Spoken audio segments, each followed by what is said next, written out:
Chapter 1. About 35,000 years ago, the Ice Age made most of the oceans into huge glaciers, lowering the water level. When the water line dropped, it showed a land bridge connecting Eurasia with North America. Small bands of nomadic Asian hunters, who probably were following herds of game, crossed the land bridge and continued to walk for 250 centuries, slowly colonizing the American continents. Many years later, on October 12, 1492, Christopher Columbus and his crew found one of the islands in the Bahamas. Columbus was so sure he made it to the Indies, he called the native people Indians. Chapter 2. In 1606, a joint stock company known as the Virginia Company of London received a charter from King James I of England for a settlement in the New World. They were hoping to find lots of gold as well as a passage through America to the Indies. The settlement was on the wooded banks of the James River, named in honor of King James I. They called their settlement Jamestown. Many people died in the first few years. They also had a few clashes with the Native Americans. But by 1612, a tobacco rush swept over Virginia as crops were being planted in the streets of Jamestown. Soon the Europeans demanded for more tobacco, and Virginia's prosperity was founded upon growing that tobacco. By around 1700, black slaves outnumbered the white settlers in the English West Indies by nearly 4-1. Chapter 3. The religious reform had just made its way to England when King Henry VIII was breaking away from the Roman Catholic Church, making himself the head of the Church of England. Many people agreed with this change, such as the Puritans, but they grew increasingly unhappy over the snail-like process of the Protestant Reformation in England. A tiny group of Puritans called Separatists left England and went to Holland in 1608. For 12 years, they dealt with poverty and their children becoming more Dutch than Separatists. They then sailed to the Americas, where they landed in Plymouth Bay and made that their colony. They had a harsh winter, but nobody left. Chapter 4. The southern colonies were great for tobacco cultivation. Profit-hungry settlers would often plant tobacco to sell before they would plant corn to eat. By the late 17th century, there was an accumulating mass of impoverished free men, mostly single young men with broken hopes of acquiring land. In 1676, about 1,000 Virginians broke out of control, led by Nathaniel Bacon.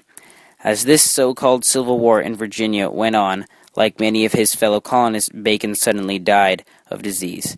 This showed the indentured servants were an unreliable work source.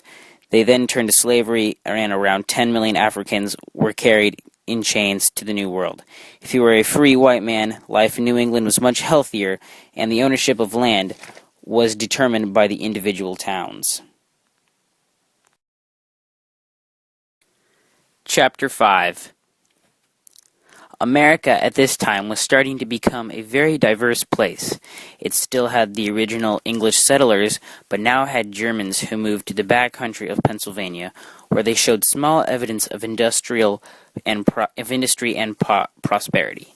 Also, America had the Scot-Irish, who were never originally from Ireland. The English government had put a burdensome restriction on their production of linens and woolens. Also, they had the African slaves who worked in the fields and rarely got their freedom.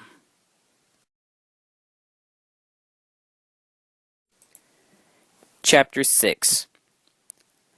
The French and Indian War was the French who teamed up with the Native Americans against the British. It started with George Washington in the Ohio Valley in 1754 and kept going on for 2 years undeclared, and eventually turned into the most far-flung conflict the world had ever seen. What started in the Americas turned into fighting in Europe, the West Indies, the Philippines, Africa, and even on the ocean. Eventually, the British had won. The American militia was not appreciated after the war was over, and even though they helped with the British, this non-appreciation started some contention between the two. Chapter 7. Because the British had just come out of the war with the French and Indian War, they were in debt a lot of money. Almost half of that money went into trying to protect the colonies. To try and gain some of that money back, they decided to tax the colonies. One of the taxes was the Stamp Act. It mandated the use of stamped paper, certifying payment of tax. Stamps were required on playing cards, pamphlets, newspapers, diplomas, and marriage licenses. This angrily aroused the Americans. A while later, colonists were very angry against the British, causing the Boston Massacre. Then, in 1773, the colonists decided to rebel against the tax on the tea, causing the Boston Tea Party.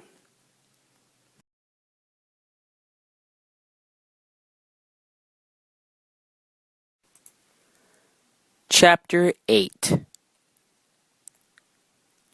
One of the most important actions of the Congress was to choose George Washington to head the improvised army. This choice was made with considerable misgivings. Washington had never risen above the rank of a colonial in the militia. His largest command was only 1,200 men 20 years before. Because George Washington wasn't the true military genius everyone thinks him to be, he would lose more battles than he would win.